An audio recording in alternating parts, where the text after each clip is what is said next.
வணங்க என் தலைமேல் கரம் குவித்தே வரமே உனை கேட்க நான் சிரமே தாழ் பணிந்தே தலைவா உனை வணங்க என் தலைமேல் கரம் குவித்தே வரமே உனை கேட்க நான் சிரமே தாழ் பணிந்தே அகல் போல் எரியும் அன்பு அது பகல் போல் மனம் பரவும் அகல் போல் எரியும் அன்பு அது பகல் போல் மனம் பரவும்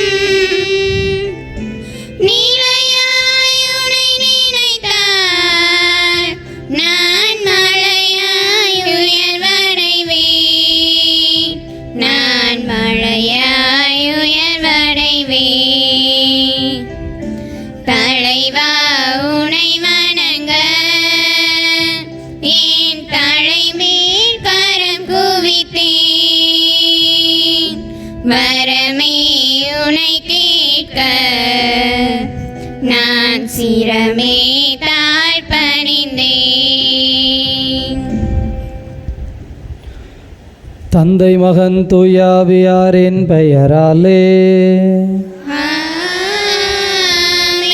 நம் ஆண்டவராகிய இயேசு கிறிஸ்துவின் அருளும் கடவுளின் அன்பும் தூயாவியாரின் நட்புறவும் உங்கள் அனைவரோடும் இருப்பதாக.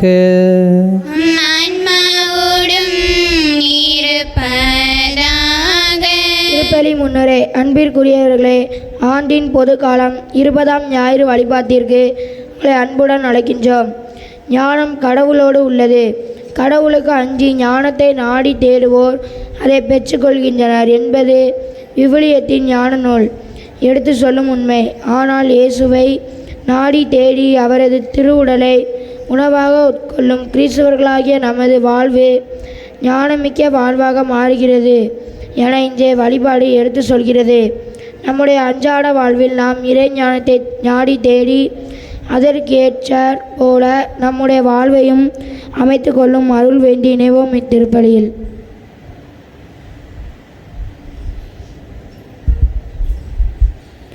இத்திருப்பலியில் நம்மோடு இணைந்து சிரில், நிக்கின்சன், ஜெனோவியா இவர்கள் குடும்பத்திற்கு இறைவன் இதுவரை செய்த நன்மைகளுக்கு நன்றியாகவும், சிஜோ சேகுவாராவின் உடல் உள்ள சுகத்திற்காகவும், இன்று பிறந்த நாள் மற்றும் திருமுழுக்கு பெற இருக்கிற குழந்தை சுசில் பிரபாகரன் உடல் உள்ள சுகத்திற்காகவும் ஆன்மீக நலத்திற்காகவும், கிறிஸ்துவில் மரித்த அம்மா சுசிலா அவர்களது ஆன்மீக இளைப்பாற்றிக்காகவும் ஒப்பு கொடுத்து ஜெபிக்கிறார்கள். சேர்ந்த மரம் ஜெயஸ்டெல்லா பிரிட்டோ குடும்பத்திற்கு இறைவன் இதுவரை செய்த நன்மைகளுக்கு நன்றியாகவும் உடலுள்ள சுகத்திற்காகவும் குடும்ப சமாதானத்திற்காக ஜெபிக்கிறார்கள். செய்திகநல்லூர் பிச்சை பூபால் ராயர் கிளாரன்ஸ் மேரி மரித்த 10ஆம் ஆண்டு நினைவில் இன்னாரது ஆன்மீக இளைப்பாற்றிக்காக ஒப்பு கொடுத்து ஜெபிக்கிறார்கள். சுரண்டை பங்கு தாமஸ் அவர்கள் குடும்ப நன்மைக்காக, கிறிஸ்துவில் மரித்த ஆரோக்கியம்மாள் அவர்களது 8வது வருட நினைவாக ஆன்மீக இளைப்பாற்றிக்காக, குடும்பத்தில் கிறிஸ்துவில் மரித்த அனைத்து ஆன்மாக்களுக்காக, யாரும் நினையாத ஆன்மாக்களுக்காக ஜெபிக்கிறார்கள். சுரண்டை அமலோற்பவம் பிரீஸ் ஆன்ம நித்திய இளைப்பாற்றிக்காக ஜெபிக்கிறார்கள். நாமும் இறையருள் பெற ஜெபிப்போம். தடையாக இருக்கிற குற்றம் குறைகளை நினைத்து மனவருந்தி மன்னிப்பு கேட்போம். என்றும் வாழும் எல்லாம் அல்ல இறைவா, உடல் ஆன்ம வாழ்வு அனைத்திற்கும் ஊற்றும் தொடக்கமும் நீரே. இந்த தண்ணீரையும் உப்பையும் புனிதப்படுத்தியருள உமை தாழ்மையுடன் வேண்டுகிறோம். இறைவா, உப்பு கலந்த இந்த தண்ணீர் தெளிக்கப்படும் இடமெல்லாம் தீயவனது தாக்குதல் அனைத்தும் தோல்வியுறச் செய்வீராக. உம் தூய் ஆவியார் உடனிருந்து எங்களை இடையராது காத்தருள்வாராக. எங்கள் ஆண்டவராகிய கிறிஸ்து வழியாக உம்மை மன்றாடுகின்றோம்.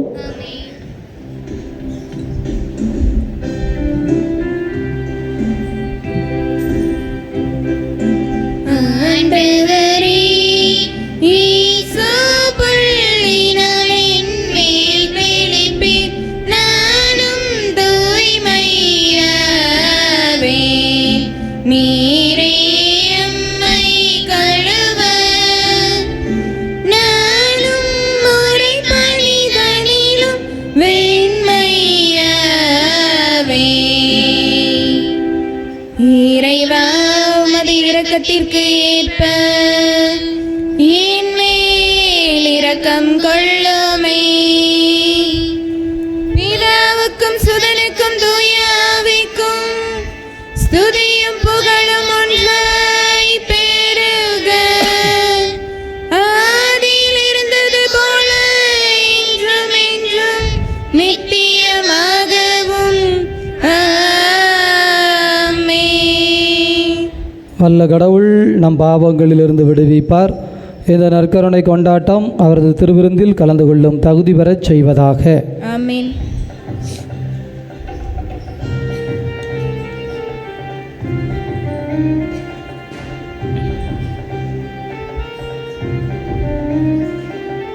உன்னதங்களிலே இறைவனுக்கு மாட்சிமை உண்டாகுக.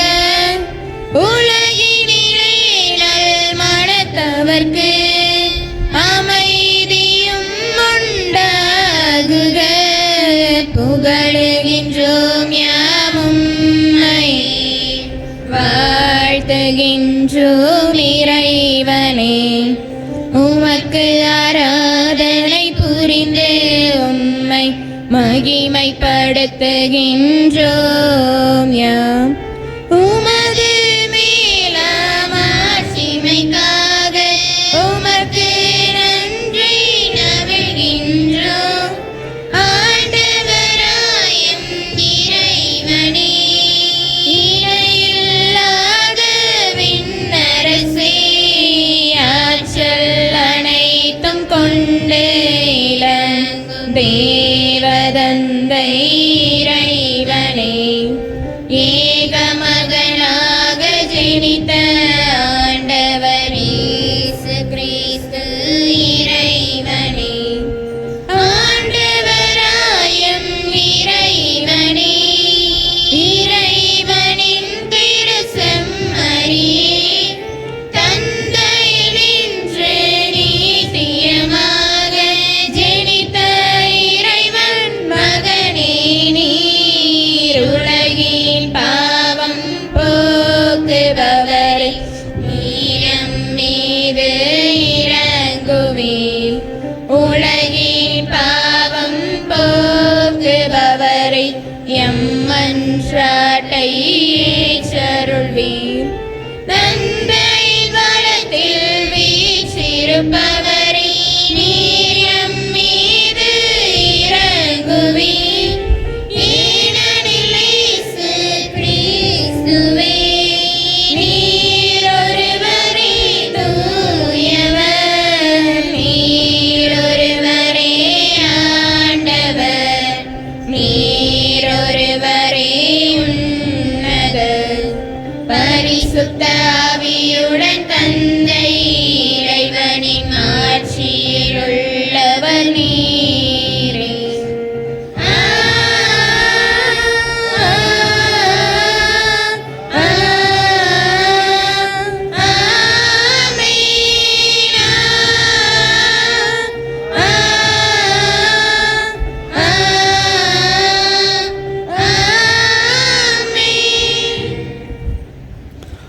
மன்றாடுவோமாக. இதய அமைதியை இறைவாம், ஞானம் தேடிய எங்கள் இவ்வுலக பயணத்தை ஆசீர்வதித்தருளும். கிறிஸ்துவே எங்கள் ஞானம் என்பதை நாங்கள் கண்டுகொள்ளச் செய்தருளும். ஆண்டவராகிய கிறிஸ்து வழியாக உமை மன்றாடுகின்றோம்.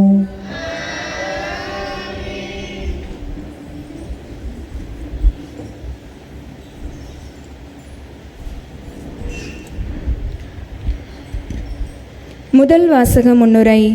உலகின் பார்வையில் ஞானமாக பார்க்கப்படுவது இறைவனின் பார்வையில் மடமையாகிறது. உலகில் மடமையாக கருதப்படுவது இறைவனின் பார்வையில் ஞானமாகிறது. உலக அறிவை நாடி தேடும் நாம் இறைவனின் ஞானத்தை நாடி தேடுவது இல்லை. ஆனால் ஞானம் தன்னை நாடி தேடுவோருக்காக எந்நாளும் காத்து கொண்டிருக்கிறது என எடுத்து சொல்லும் முதல் வாசகத்துக்கு கவனமுடன் செவி கொடுப்போம்.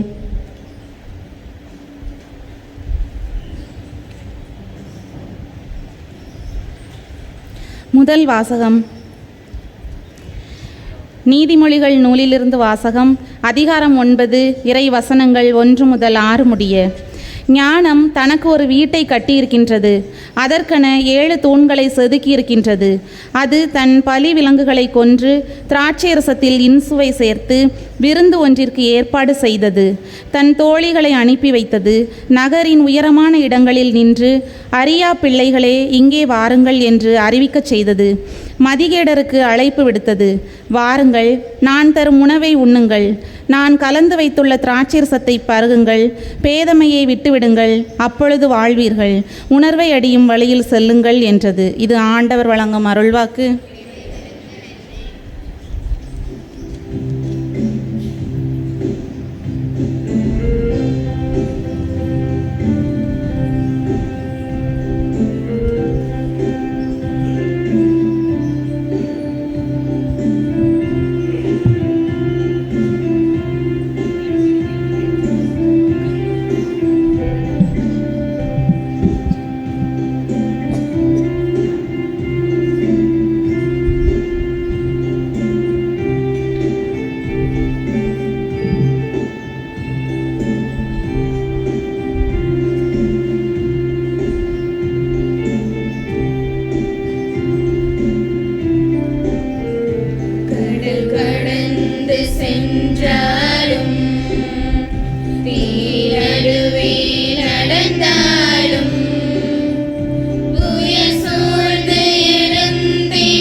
இரண்டாம் வாசக முன்னுரை.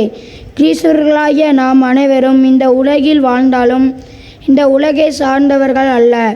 காரணம், இயேசு நம்மை இவ்வுலகிலிருந்து தேர்ந்தெடுத்துள்ளார்.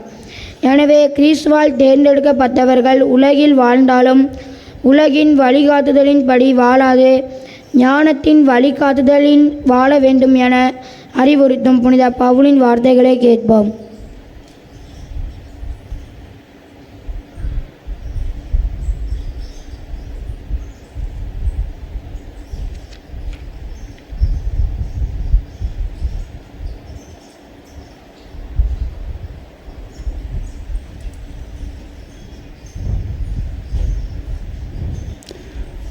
ஆண்டவருடைய திருவுளம் யாது என புரிந்து கொள்ளுங்கள்.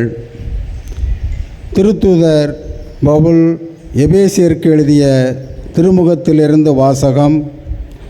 அதிகாரம் 5, இறை வார்த்தைகள் 15 20 முடிய.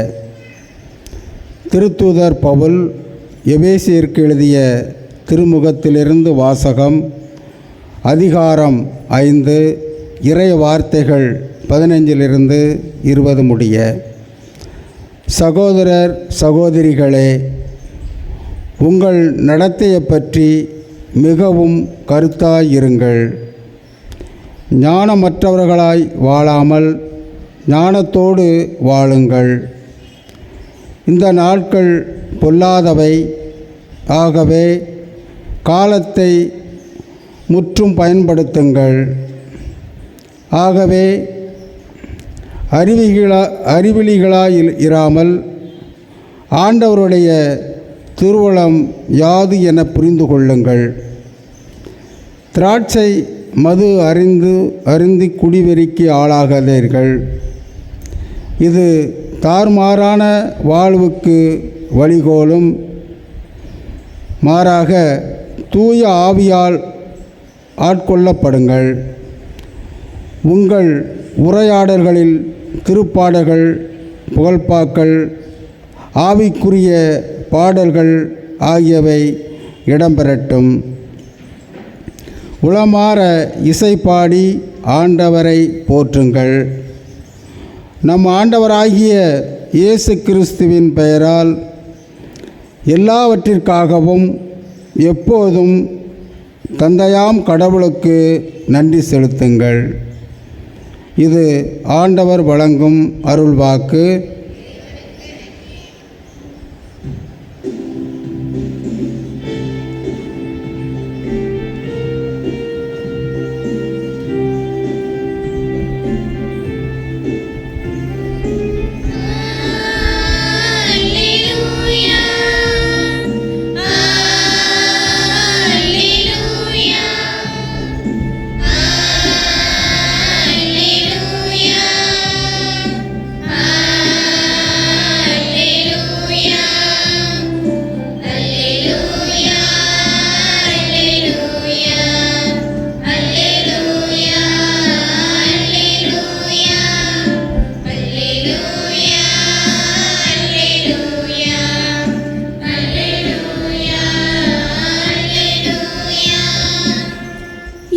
சதையை உண்டு எனது இரத்தத்தை குடிப்போர் என்னோடு இணைந்திருப்பார். நானும் அவர்களோடு இணைந்திருப்பேன். அல்லேலூயா.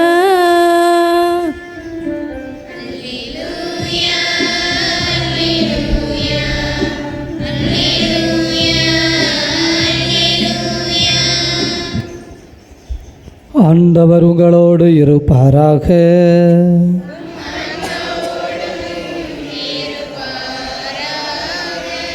தூய யோவான் எழுதிய தூய நற்செய்தியிலிருந்து வாசகம்.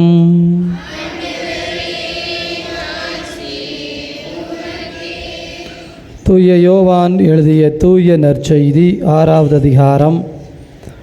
ஆண்டவருடைய வார்த்தைகள் 51 முதல் 58 முடிய. அக்காலத்தில் இயேசு மக்கள் கூட்டத்தை நோக்கி, விண்ணகத்திலிருந்து இறங்கி வந்த வாழ்வு தரும் உணவு நானே. இந்த உணவை எவராவது உண்டால் அவர் என்றுமே வாழ்வார். எனது சதையை உணவாக கொடுக்கிறேன், அதை உலகு வாழ்வதற்காகவே கொடுக்கிறேன். நாம் உண்பதற்கு இவர் தமது சதையை எப்படி கொடுக்க இயலும் என்ற வாக்குவாதம் அவர்களிடையே எழுந்தது. இயேசு அவர்களிடம், உறுதியாய் உங்களுக்கு சொல்லுகிறேன், மானுட மகனுடைய சதையை உண்டு அவருடைய இரத்தத்தை குடித்தால் ஒழிய நீங்கள் வாழ்வு அடைய மாட்டீர்கள். எனது சதையை உண்டு என் இரத்தத்தை குடிப்பவர் நிலை வாழ்வை கொண்டுள்ளார். நானும் அவரை இறுதி நாளில் உயிர்த்தெழச் செய்வேன். எனது சதை உண்மையான உணவு, எனது இரத்தம் உண்மையான பானம். எனது சதையை உண்டு எனது இரத்தத்தை குடிப்போர் என்னோடு இணைந்திருப்பர், நானும் அவர்களோடு இணைந்திருப்பேன். வாழும் தந்தை என்னை அனுப்பினார், நானும் அவரால் வாழ்கிறேன். அதுபோல் என்னை உண்போரும் என்னால் வாழ்வர். விண்ணகத்திலிருந்து இறங்கி வந்த உணவு இதுவே. இது நம் முன்னோர் உண்ட உணவு போன்றதல்ல. அதை உண்டவர்கள் இறந்து போனார்கள். இவ்வுணவை உண்போர் என்றும் வாழ்வர். ஆண்டவரின் அருள்வாக்கு.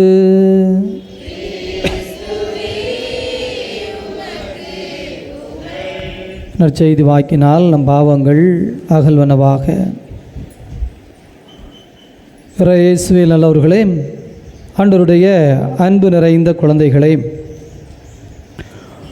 உருவகங்கள் நமது வாழ்க்கைக்கு உருவமும் தருகின்றன, அர்த்தமும் தருகின்றன.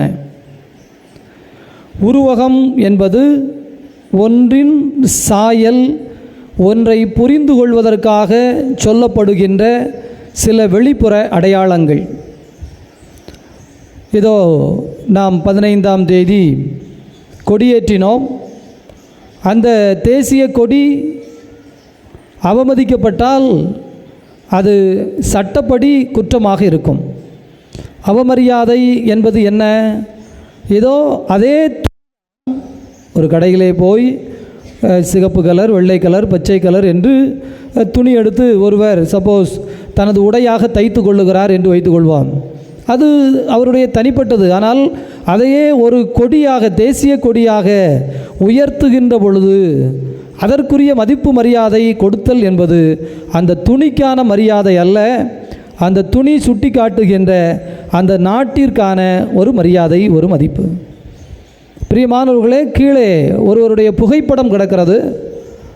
இன்னொரு பக்கத்திலே சும்மா ஒரு பறவையினுடைய படம் கிடக்கிறது.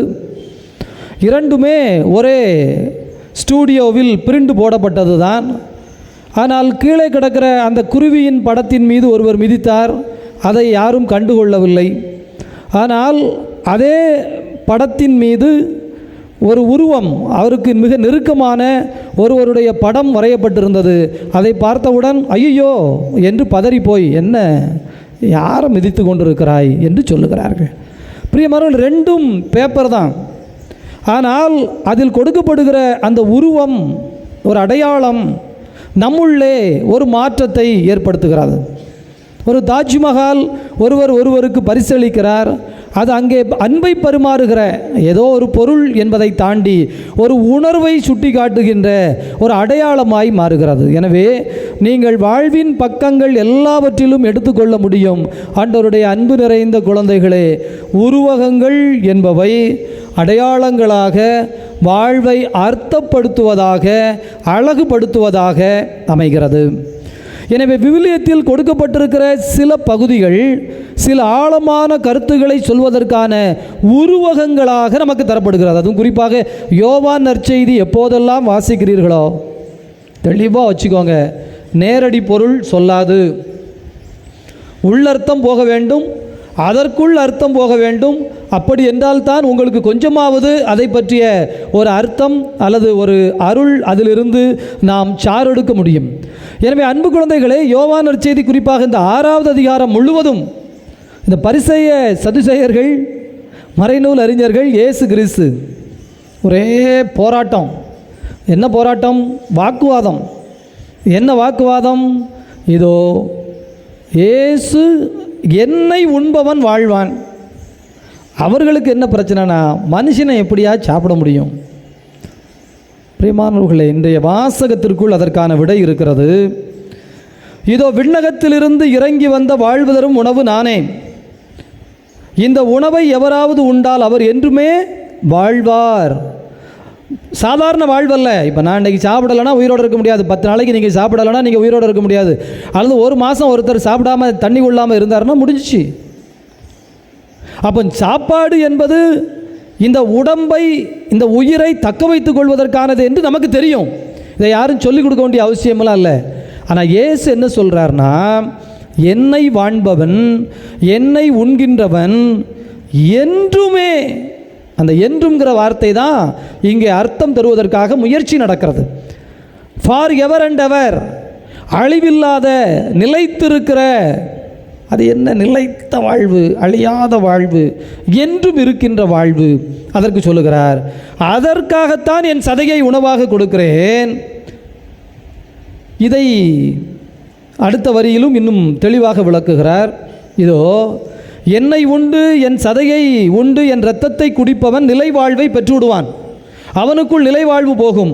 நானும் அவனை இறுதி நாளில் உயிர்த்தெழச் செய்வேன். அப்போ நிலை வாழ்வு என்பது இந்த உடல் சார்ந்தது என்பதல்ல. இந்த மெட்டீரியல் வேர்ல்டு என்று சொல்லப்படுகிற இந்த வெளிப்புற தோற்றத்தில் உள்ள வாழ்வு என்பதல்ல. இந்த தோற்றத்திற்குள் காணப்படுகின்ற, புதிதாய் உணருகின்ற அருளின் ஆசிரின் வாழ்வு, உயிர்த்தெழுகின்ற வாழ்வு. இதை இப்படி சொன்னால் புரியலை தான். அதில் சொல்லியிருக்கு ஃபாதர், நிலைத்த வாழ்வு, உயிர்த்த வாழ்வு. அது என்ன தான் விவரம்னா, இப்போ உங்களுக்கு இன்னொரு விதமாக சொன்னால் ரொம்ப எளிதாக புரியும். நம்முடைய நோக்கம் இந்த கதையை விளக்குவதல்ல. இதற்கு நீங்கள் கேட்டுக்கொண்டு வருகிற பொழுதே இதை உள்கொடுக்க வேண்டும். அந்த டினோசர் என்று ஒரு விலங்கை பற்றி ஒரு படம் எடுத்தார்கள். 5000 10,000 ஆண்டுகளுக்கு அல்லது 1,00,000 ஆண்டுகளுக்கு முன்னாலே அது இறந்து விட்டது.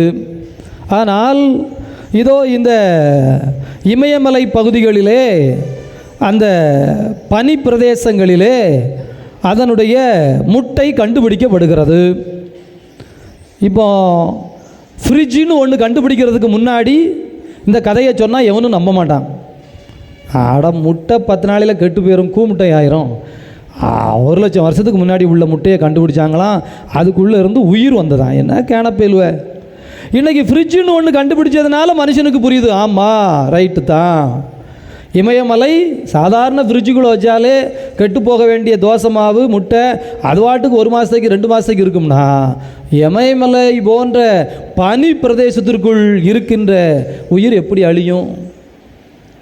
இன்னும் விஞ்ஞானம் வளர்ந்தால், இந்த அடிப்படை உண்மைகள் விளக்கப்பட்டால் நமக்கு புரியும். பிரியமானவர்களே, அத்தனை லட்சம் ஆண்டுகளுக்கு முன்னாடி உள்ள ஒன்றை கொண்டு வந்து அதை தகுந்த வெப்பநிலைப்படுத்தி உள்ளிருக்கிற அந்த கருவுக்கு உயிர் கொடுத்தால் அது வாழும், அழிவில்லை. ஆனால் டினோசரை சாப்பிடுகிறவன் வாழ்வான்னு யாரோ சொன்னாங்கன்னா, டினோசரை நீங்கள் வாட்டுக்கு பிச்சு பிச்சு சாப்பிட்டுக்கிட்டே இருந்தீங்கன்னா வாழ்வீங்களா?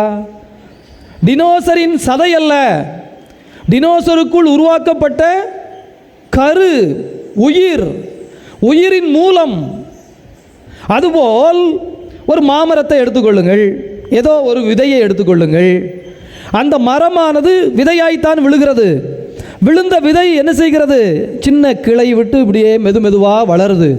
அதில் நீங்கள் எதை பாதுகாத்து வச்சாலும் இன்னொரு மாமரத்தை, கொய்யா மரத்தை உங்களால் உருவாக்க முடியாது. ஆனால் இந்த மாமரம் இதே போல் இன்னொரு விதையை உற்பத்தி பண்ணும்.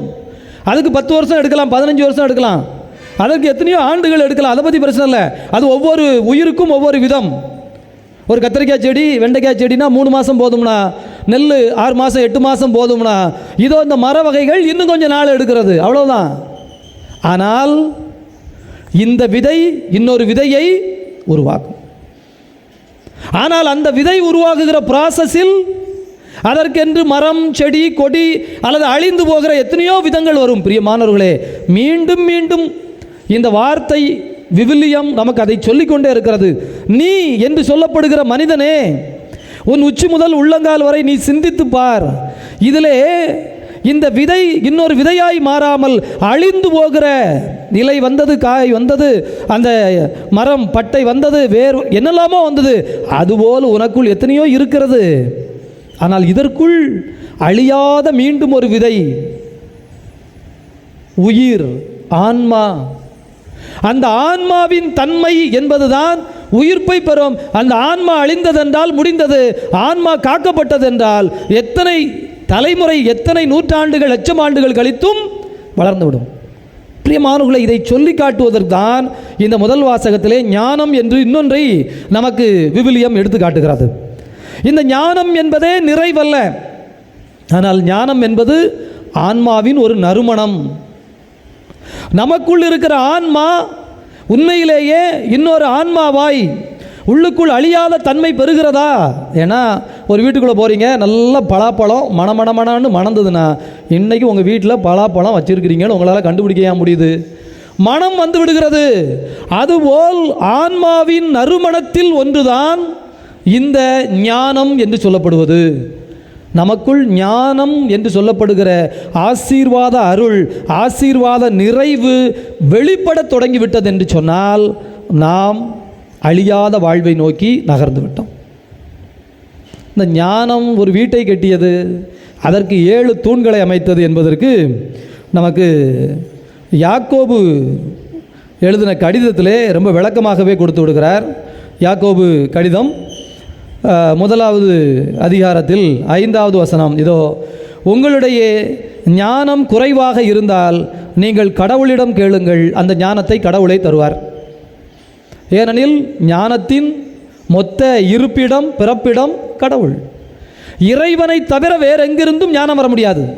ஆனால் 3வது அதிகாரத்துக்கு வந்தீங்கன்னா அவரே சொல்லுகிறார், உங்களிடையே ஞானமும் அறிவாற்றலும் யாராவது இருந்தால் அந்த ஞானத்தை உற்று பாருங்கள், அது இறை ஞானமா அல்லது இந்த உலகியல் ஞானமா என்று கொஞ்சம் கவனமாக இருங்கள். அது இந்த ஞானத்திலே 2 வகை. ஞானம்னாலே கடவுள் தானே பொறுப்பாளி. ஆமாம், இந்த சில சமயம் நமக்கு பீடத்தில் பூ வச்சு நல்லா அலங்காரம் பண்ணியிருப்பாங்க. நம்ம வந்து பார்ப்போம், பூ பார்க்குறதுக்கு அங்கேருந்து பார்க்க நல்லா இருக்கும், அப்படியே ரோஜா பூவாக இருக்கும், டிசைனாக இருக்கும். பக்கத்தில் வருவோம், மணக்காது, ஆனால் கலர் அழகாக இருக்கும். இல்லை பூனா மணக்கணுமென்னு பிச்சு பார்த்தா மணக்காது. ஏன் மணக்கலைன்னு கேட்டால், ஃபாதர் அது நல்லா பாருங்கள், பூவா?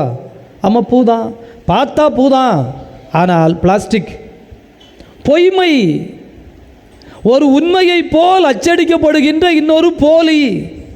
எனவே இறை ஞானம் என்பது உலகத்தில் இந்த உலக ஞானமாய் வருகிற பொழுது ஒரு போலித்தன்மையை பெற்றுவிடுகிறது.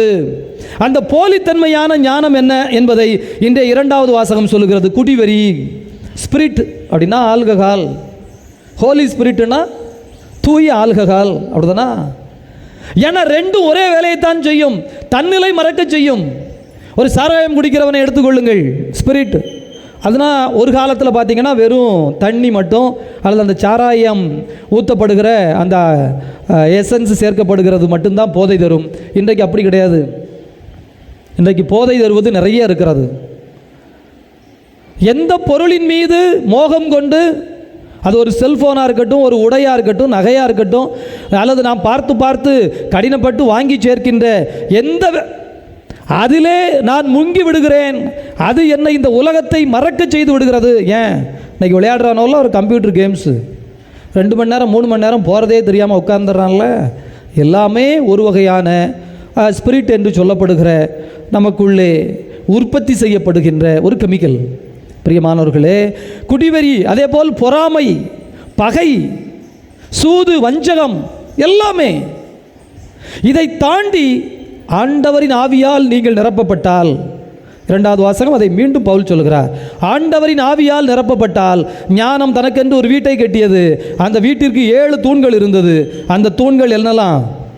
யாக்கோபு புத்தகம் 3வது அதிகாரத்திலே நாம் வாசிக்க வேண்டும் 13 இதோ விண்ணிலிருந்து வரும் ஞானத்தின் தலையாகிய பண்பு அதன் தூய்மை. தூய்மை என்பது என்ன? ஒரு செடி இருக்கு இல்லைங்களா, அடுத்து வருகிற அந்த அதிலிருந்து வருகிற ஒரு இலை ஒன்றை தொடர்ந்து இன்னொன்றாய் உயிர் வருவது தூய்மையானது. தூய்மை என்றால் பரிசுத்தம், பரிசுத்தம் என்றால் புதிதாய் வருவது. வந்தது முடிந்தது, வருவது நிலைத்திருப்பது. அப்படி என்றால் நாம் தூய உள்ளத்தினராய் இருக்க வேண்டும் என்றால் திறந்த மனத்தோடு ஒவ்வொரு நொடி பொழுதும் நம்மை புதுப்பித்து கொண்டே இருக்க வேண்டும். கழிவுகளை நமக்குள் அசுத்தங்களை, நமக்குள் வந்துவிட்ட இந்த எதிர்மறையான பண்புகளை களைந்து களைந்து களைந்து ஒதுக்கி ஒதுக்கி ஒதுக்கி உள்ளிருந்து இந்த மென்மையான அருளின் பண்புகளை கொஞ்சம் கொஞ்சமாக வளர்த்து கொண்டே வருவது. எனவே தூய்மை, ஹோலினஸ் என்று சொன்னால் நியூனஸ் என்று சொல்லப்படுகிற புதியதாய் உள்ளிருந்து முளைக்கின்ற, மாசு மறுவற்றதாய் வருகின்ற, எனவே தலையாய பண்பே தூய்மை. அதற்கடுத்து அது அமைதியை, சமாதானத்தை நாடும். ஏன் சமாதானத்தை நாடும்? புதிதாய் வருகிற செடி நான் பிச்சுக்கிட்டு போகிறேன்னு சொல்லாது. ஆனால் மனிதர்களை பாருங்கள், எனக்கு நீ வேண்டாம், உன் உறவு வேண்டாம், உன் நட்பு வேண்டாம், எனக்கு அம்மாவும் அப்பாவும் வேண்டாம், எனக்கு பிள்ளைங்க வேண்டாம், சொத்து அது வேண்டாம், இது வேண்டாம், இந்த உலகத்தில் எதுவும் வேண்டாம் என்று பிறரை எதிலிருந்து நாம் வருகிறோமோ, எங்கிருந்து வாழ்வை ஆரம்பிக்கின்றோமோ அதை ஒதுக்கி விடுகிறேன். எனவே சமாதானம் என்பது இணைதல், மீண்டும் அதோடு இணைந்திருப்பதற்கு அதற்கு என்னெல்லாம் தேவைப்படும்? ஒரு குடும்பமாக இருக்கட்டும், வேலையாக இருக்கட்டும், மன அமைதியாக இருக்கட்டும், சமாதானத்தை பெற்றுக்கொள்ள வேண்டும் என்றால் உங்களுக்கு பொறுமை வேண்டும், இணங்கி போகின்ற பண்பு வேண்டும், இரக்கமும் நல்ல செயலும் நிறைந்ததாக இருக்க வேண்டும். அப்போ தூய்மை, அந்த தூய உள்ளம் சமாதானத்தை தேடும். சமாதானம் வேண்டுமென்றால் பொறுமை வேண்டும், இணங்கி போகின்ற பண்பு வேண்டும், இரக்கமும் நற்செயல்களும் நிறைந்திருக்க வேண்டும். நடுநிலைமை தரவரக்கூடாது, வெளிவேடமற்று இருக்க வேண்டும். பிளாஸ்டிக் பூ மாதிரி வெளிவேஷமிட்டு 7 சொல்லியாச்சா? இந்த 7 தூண்களைத்தான் ஞானம் தனது வீட்டிற்காக கட்டியிருந்தது. அத்தகைய ஒரு இல்லத்தில் நீங்கள் வாழ்ந்தால், இந்த ஆன்மா அத்தகைய ஒரு ஞான நிலைக்குள் வந்து உட்கார்ந்து விட்டதென்றால் ஆண்டவரை உண்டவர்களாய் வாழ்கிறோம், அழிவில்லாத நிலை வாழ்வை பெற்றுக்கொண்டோம், நறுமணம் வீசுகிறவர்களாய் நாம் வாழ்வோம். செல்லும் இடமெல்லாம் ஒரு ப்ளசன்னஸ் என்று சொல்வார்கள். நல்ல மனம் வீசுகிற இடத்துல உட்கார்ந்து பாருங்கள், அப்படியே ஒரு நிறைவு நம்மை குடிகொள்ளும். அத்தகைய ஞானத்திற்காக ஜெபிப்போம். ஆமீன். எழுந்து நின்று நம்முடைய நம்பிக்கை அறிக்கையிடுவோம்.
நம்முடைய மன்றாட்டுகளை சொல்லி ஜெபிப்போம்.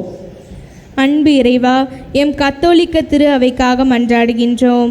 எனது சதையை உண்டு எனது இரத்தத்தை குடிப்போர் என்னோடு இணைந்திருப்பர், நானும் அவர்களோடு இணைந்திருப்பேன் என்ற இயேசுவின் வார்த்தைகளுக்கு ஏற்ப எம் திரு அவை தலைவர்கள் நற்கருணையின் வழியாக உம்மோடு இணைந்திருக்கவும் இணைந்திருந்து கனிதரவும் அருள் தர இறைவா உம்மை மன்றாடுகின்றோம். அன்பு இறைவா, உலக நாடுகளின் தலைவர்களுக்காகவும் சிறப்பாக எம் இந்திய நாட்டின் தலைவர்களுக்காகவும் மன்றாடுகிறோம்.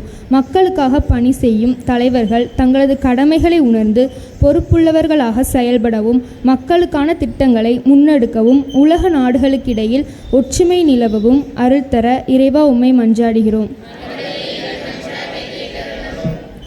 அன்பு இறைவா, எம் பங்கு சமூகத்திற்காக மன்றாடுகிறோம். உங்கள் உரையாடல்களில் திருப்பாடல்கள், புகழ்பாக்கள், ஆவிக்குரிய பாடல்கள் இடம்பெறட்டும் என்ற புனித பவுலின் வார்த்தைகளுக்கு ஏற்ப கிறிஸ்தவர்களாகிய நாங்கள் பிறரை குறித்து தவறான கருத்துக்களை பேசுவது, தவறான வார்த்தைகளை பேசுவது போன்றவற்றை தவிர்த்து ஞானமிக்க வார்த்தைகளை பேச அருள் தர இறைவா உம்மை மன்றாடுகிறோம். அன்பு இறைவா, படிக்கின்ற குழந்தைகள் மற்றும் மாணவர்களுக்காக மன்றாடுகிறோம்.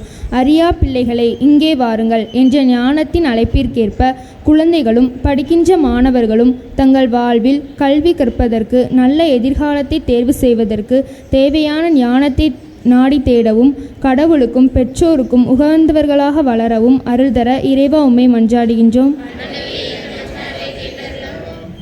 அன்பு இறைவா, வாழ்வு தரும் உணவாக இயேசுவே எங்களுக்கு தந்தவரே, இந்த உலகில் வறுமையினால் உணவின்றி பசியுடன் வாழும் மனிதர்களுக்காக மன்றாடுகிறோம். பசியுடன் மனிதர்கள் வாழும் பொழுது மற்றொரு புறம் உணவுப் பொருட்கள் வீணாக்கப்படும் நிலை மாறவும் அனைவருக்கும் உணவு என்னும் நிலை எட்டப்படவும் அருள் தர இறைவா உம்மை மன்றாடுகிறோம்.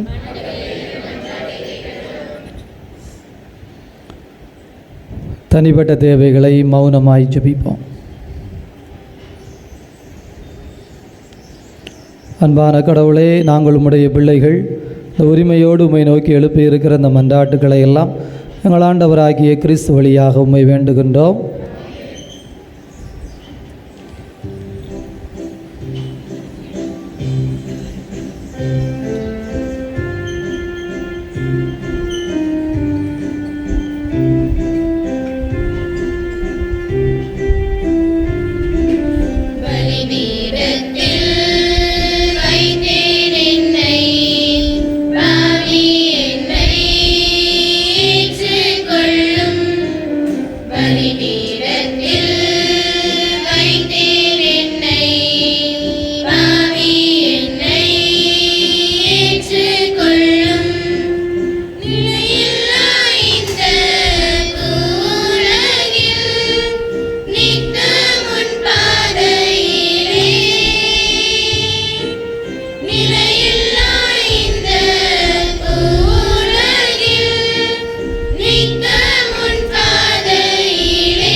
சகோதர சகோதரிகளே, உங்களுடையதும் என்னுடையதுமாக ஒப்பு கொடுக்கப்படுகின்ற இப்பலி எல்லாம் வல்ல தந்தையாகிய இறைவனுக்கு ஏற்புடையதாகும்படி மன்றாடுங்கள்.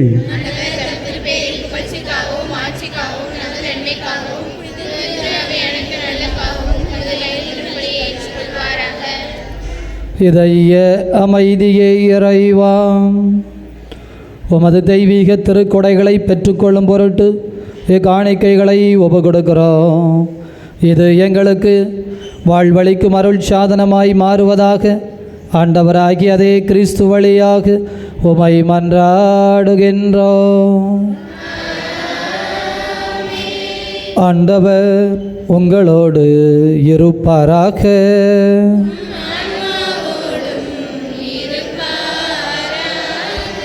இதயங்களை மேலே எழுப்புங்கள். நம் இறைவனாகிய ஆண்டவருக்கு நன்றி கூறுவோம்.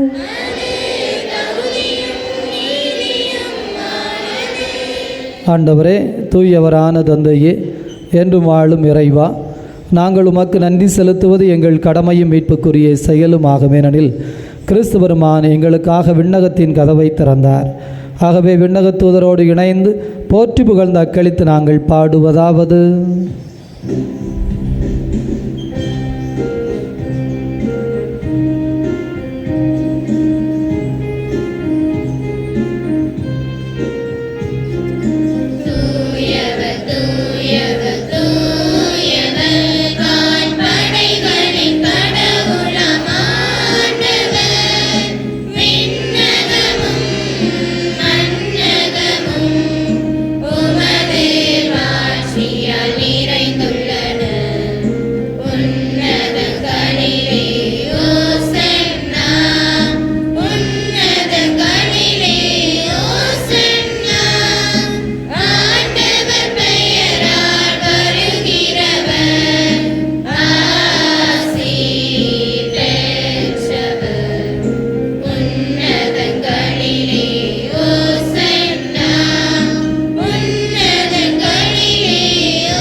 இதய அமைதியே இறைவா, நிர்மையாகவே தூயவர், தூய்மை அனைத்திற்கும் ஊற்று. ஆகவே உம்முடைய தூய ஆவியை பொழிந்து இக்காணிக்கைகளை தூய்மைப்படுத்த உம்மை வேண்டுகிறோம். எங்கள் ஆண்டவர் இயேசு கிறிஸ்துவின் உடலும் இரத்தமுமாக எங்களுக்கு இவை மாறுவனவாக.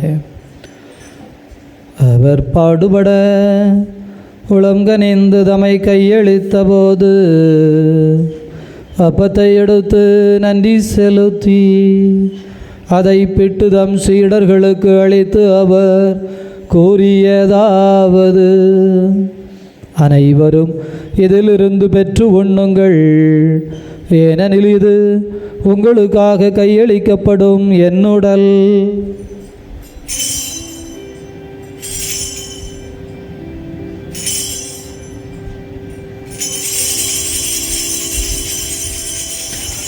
அவ்வண்ணமே இரவு விருந்தை அருந்திய பின் கிண்ணத்தை எடுத்து மீண்டும் உமக்கு நன்றி கூறி தம் சீடர்களுக்கு அளித்து அவர் கூறியதாவது: அனைவரும் இதிலிருந்து பெற்று பருகுங்கள், ஏனெனில் இது புதிய நிலையான உடன்படிக்கைக்குரிய என் இரத்தத்தின் கிண்ணம். இது பாவ மன்னிப்புக்கென்று உங்களுக்காகவும் பலருக்காகவும் சிந்தப்படும். இதை என் நினைவாக செய்யுங்கள்.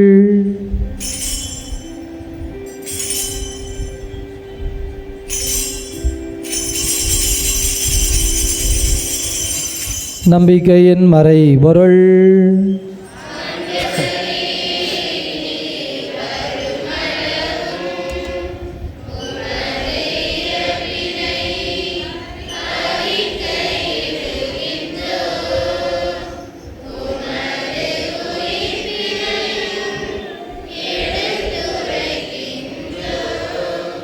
ஆகவே ஆண்டவரே, நாங்கள் கிறிஸ்துவின் இறப்பினையும் உயிர்ப்பினையும் நினைவு கூர்ந்து வாழ்வு தரும் அப்பத்தினையும் மீட்பளிக்கும் கிண்ணத்தினையும் ஒப்பு கொடுக்கின்றோம். உம் திருமண் நின்று ஊழியம் புரிய தகுந்தவர்கள் என எங்களை ஏற்றுக்கொண்டீர். எனவே உமக்கு நன்றி செலுத்துகிறோம். மேலும் கிறிஸ்துவின் உடலிலும் இரத்தத்திலும் பங்கு கொள்ளும் எங்களை தூய் ஆவியானவர் ஒன்று சேர்க்க வேண்டும் என உம்மை தாழ்மையுடன் மன்றாடுகிறோம். ஆண்டவரே, உலகம் முழுவதும் பரவி இருக்கும் அது அவையை நினைவு கூர்ந்தருளும். சிறப்பாக எங்கள் திருத்தந்தை பிரான்சிஸ், எங்களாயிரம் துணிச்சாமி, மது அன்பின் குழந்தைகள் அனைவரையும் தெய்வீக அன்பினால் நிறைவு பெறச் செய்தருளும். உயிர் தழுவோம் என்கின்ற எதிர்நோக்குடன் இறந்த அமலூர்பவம், ஆரோக்கியம்மாள், பிச்சை பூபால் ராயர், கிளாரன்ஸ் மேரி, சுசிலா இவர்களது ஆன்மாவையும் ஒளி நிறைந்தவும் திருமுன் ஏற்றுக்கொள்ளும் எங்கள் அனைவர் மீதும் இரக்கமாயிரும். கடவுளின் கன்னித்தாயான மாட்சிமிக்க மரியாள், புனித அப்போஸ்தலர், இவ்வுலகில் உமக்குகந்தவராய் இருந்த புனிதர் அனைவருடனும் நாங்கள் இலைவாழ்வில் பங்கு கொள்ளும் தகுதி பெற்று உம் திருமகன் இயேசு கிறிஸ்து வழியாக உம்மை புகழ்ந்தேத்தும் வரமருள உம்மை மன்றாடுகிறோம். இவர் வழியாக இவரோடு இவரில் எல்லாம் வல்ல இறைவனாகிய தந்தையே, தூயாவியாரின் ஒன்றிப்பில் எல்லா புகழும் ஆட்சியும் என்றென்றும் உமக்கு உரியதே.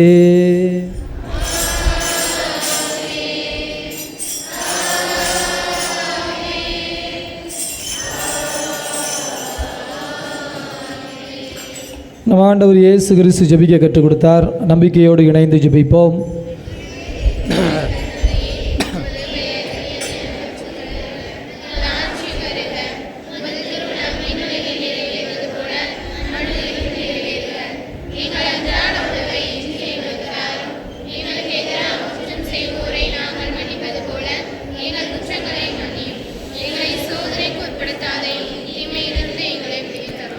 ஆண்டவரே, தீமையிலிருந்து விடுவித்து அமைதியை தந்தருளும்.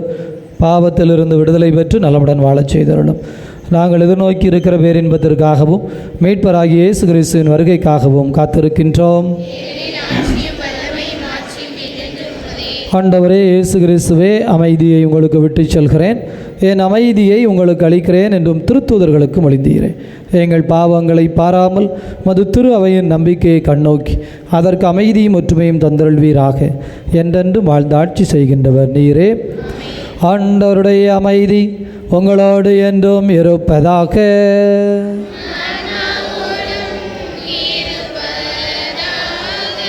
ஒருவருக்கொருவர் ஆண்டவர் தருகின்ற அமைதியை அறிவித்துக் கொள்வோம்.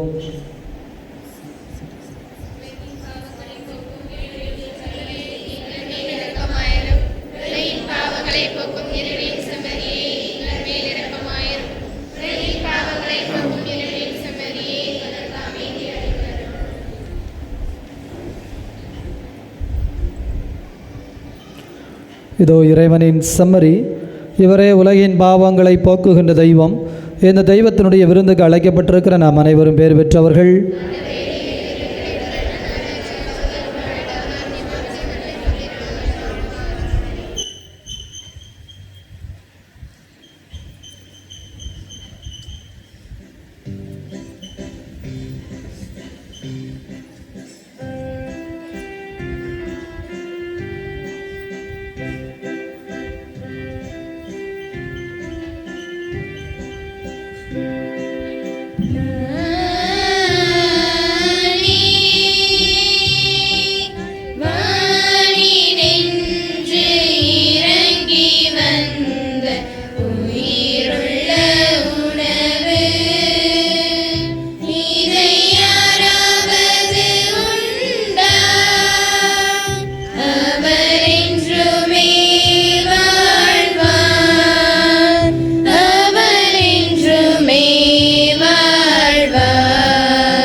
திருமண அறிக்கை. எல்லாம் வல்ல இறைவன் திருவருளால் சுரண்டை பங்கு சுரண்டையிலுக்கும் தகப்பனார் காணிக்கராஜ், தாய் அழகு பார்வதி இவர்கள் மகன் ஜோயலுக்கும், சுரண்டை பங்கு சுரண்டையிலுக்கும் தகப்பனார் அழகுராஜ், தாய் தங்கம் மாரியம்மாள் இவர்கள் மகள் அழகு சுப்ரியாவுக்கு திருமணம். இது 3வது அறிக்கை. சுரண்டை பங்கு சுரண்டையிலுக்கும் தகப்பனார் வின்சன், தாய் லூர்து ஆரோக்கியம் இவர்கள் மகன் ஜார்ஜ் குரோசினுக்கும், கிளைப்பார் பங்கு கிளைப்பாரில் இருக்கும் தகப்பனார் சூசை பூவராயன், தாய் அல்போன்சா இவர்கள் மகள் விண்ணரசிக்கு திருமணம். இது 1வது அறிக்கை.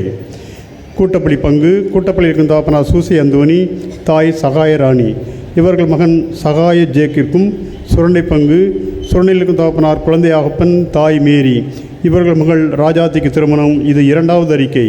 இத்திருமண அறிக்கை குறைபாடுகள் இருந்தால் பங்கு தந்தை அவர்களுக்கு தெரிவிக்க வேண்டியது இறைமக்கள் பொறுப்பு. இவ்வாறு திருப்பலி அறிவிப்புகள். 19ஆம் தேதி திங்கள் மாலை 7 மணிக்கு புனித சூசியப்பர் அன்பியத்தில் திருப்பலி. 20ஆம் தேதி செவ்வாய் நண்பகல் 11:30க்கு நற்கருணை ஆசீர் குணமளிக்கும் திருப்பலி. தொடர்ந்து ஒவ்வொரையிலிருந்து கொண்டு வரப்பட்ட தீர்த்தத்தால் அபிஷேகம். மாலை 7 மணிக்கு திரு எண்ணெய் பூசி நற்கருணை ஆசீர், தொடர்ந்து குணமளிக்கும் திருப்பலி. 22ஆம் தேதி வியாழன் காலை 10 மணிக்கு பங்கு ஆலயத்தில் திருமண திருப்பலி. 23ஆம் தேதி வெள்ளி காலை 6 மணிக்கு பங்கு ஆலயத்தில் திருப்பலி. 24ஆம் தேதி சனி காலை 6 மணிக்கு பங்கு ஆலயத்தில் திருப்பலி. 25ஆம் தேதி ஞாயிறு பொதுக்கோலத்தின் 21ஆம் ஞாயிறு அன்று காலை 7:15க்கு விகேபுதரிலும், காலை 9:15க்கு சுரண்டையிலும், மாலை 7 மணிக்கு ராஜகோபால் பேரையிலும் ஞாயிறு திருப்பலிகள். இவ்வாறு ஞாயிறு திருப்பலியை சிறப்பு செய்தவர்கள் புனித சூசியப்பர் அன்பியம். புனித சூசியப்பர் அன்பியத்திற்கு நாம் கரவொலி மூலம் நன்றி சொல்லிக்கொள்வோம். இன்று பிறந்தநாள் கொண்டாடும் குழந்தை சுசில் பிரபகாரனுக்கு பிறந்தநாள் வாழ்த்துக்கள் கூறி நாம் கரவொலி மூலம் வாழ்த்துக்கள் சொல்வோம். வருகிற ஞாயிறு திருப்பலியை குழந்தை இயேசு அன்பியத்துள்ளவர்கள் சிறப்பு செய்வார்கள். புனித கலிலேயாவின் திருவுருவம் இந்த வாரம் 23ஆம் தேதி வெள்ளிக்கிழமை மாலை ராஜகுமார் சபாடினி இவர்கள் இல்லத்திலிருந்து ஜஸ்டின் லாலிட் இவர்கள் இல்லத்திற்கு ஜெபிப்பதற்காக எடுத்துச் செல்லப்பட இருக்கின்றது. இத்திரு நிகழ்வுகளில் புனித கலிலேயா சபை உறுப்பினர்கள் அனைவரும் பக்தியோடு கலந்து கொண்டு புனித கலிலேயா வழியாக இறை அருளை பெற அன்புடன் அழைக்கின்றோம். சிறப்பு அறிவிப்பு. கேரளா வயநாடு நிலச்சரிவுக்கு உதவி செய்யும் விதமாக மறை மாவட்டம் சிறப்பு ஏற்பாடு செய்கிறது. ஆகவே அனைவரும் தங்களுக்கு இயன்றதை அன்பிய பொறுப்பாளர்கள் மூலம் கலெக்ஷன் செய்து ஊர் பொறுப்பாளர்கள் வழியாக ஒப்படைக்க அன்புடன் கேட்டுக்கொள்கின்றோம்.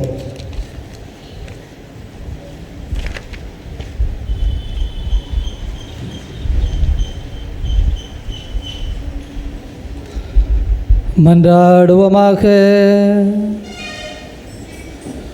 இதய அமைதியை இறைவா, மாண்பிற்குரிய உம்மை பணிவுடன் வேண்டுகிறோம். எங்களுக்கு இவ்வுலகில் உணவளிப்பது போல உமது இறைவில் நிறைந்த பங்கு தருவீராக. ஆண்டவராகிய அதே கிறிஸ்து வழியாக உம்மை மன்றாடுகின்றோம். ஆண்டவர் உங்களோடு இருப்பாராக.